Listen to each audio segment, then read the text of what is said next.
Quand on pense à un moteur, on pense bien sûr à la puissance. Mais d'où vient-elle vraiment, cette force? Aujourd'hui, on soulève le capot pour aller voir ça de plus près, pour disséquer le cœur même de la machine. Alors, tout commence ici, avec cette pièce de métal massive et robuste, le bloc cylindre. Il faut vraiment le voir comme la colonne vertébrale du moteur, la fondation sur laquelle tout le reste va être construit. Mais attention, cette fondation n'est pas faite d'un seul bloc, justement. En réalité, elle est composée de deux parties maîtresses.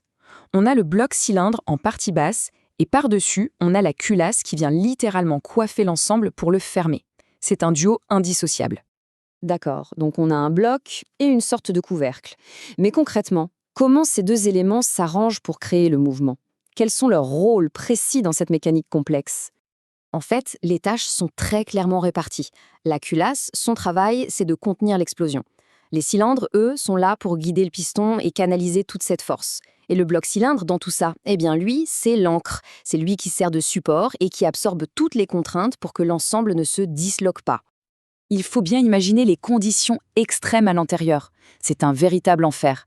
Une chaleur dingue, une pression colossale, des vibrations permanentes. Du coup, les matériaux choisis pour fabriquer ces pièces, ils ne peuvent pas être juste bons. Ils doivent être exceptionnels. C'est là que les ingénieurs font face à un choix fondamental. Soit la bonne vieille fonte, très lourde mais d'une robustesse à toute épreuve, quasiment indestructible, soit un alliage d'aluminium bien plus léger et surtout bien meilleur pour évacuer la chaleur, ce qui est un avantage énorme sur les moteurs modernes. Et le souci du détail ne s'arrête pas là. Même la conception des cylindres peut varier. Parfois, ils sont usinés directement dans la masse du bloc. D'autres fois, on insère ce qu'on appelle des chemises, des sortes de cylindres amovibles. Chaque approche a ses avantages, que ce soit pour les performances ou pour la réparation. On a donc nos deux énormes pièces de métal. Maintenant, la question à 1 million d'euros. Comment les assembler avec une telle perfection qu'elles puissent contenir des milliers d'explosions par minute sans jamais fuir? C'est ça le vrai défi. La solution, bien sûr, c'est une ingénierie d'une précision folle. Mais c'est aussi et surtout une petite pièce, très discrète, mais absolument capitale, qui se glisse juste entre le bloc et la culasse. Et le voilà, notre héros de l'ombre, le joint de culasse. Sa seule et unique mission, créer une étanchéité parfaite. Il doit supporter des pressions et des températures juste phénoménales pour s'assurer que toute l'énergie de la combustion reste exactement là où elle doit être.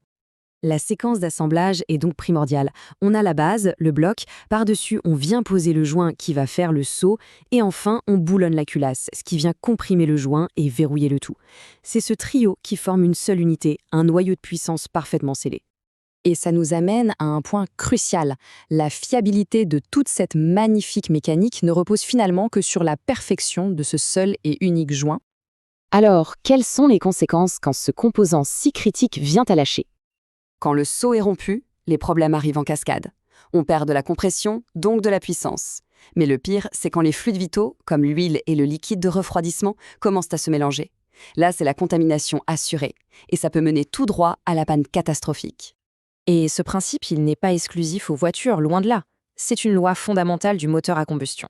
Si on regarde ces moteurs de moto, par exemple, la forme change, mais on retrouve toujours notre sainte trinité. Bloc, culasse et joint. On trouve même des adaptations assez fascinantes.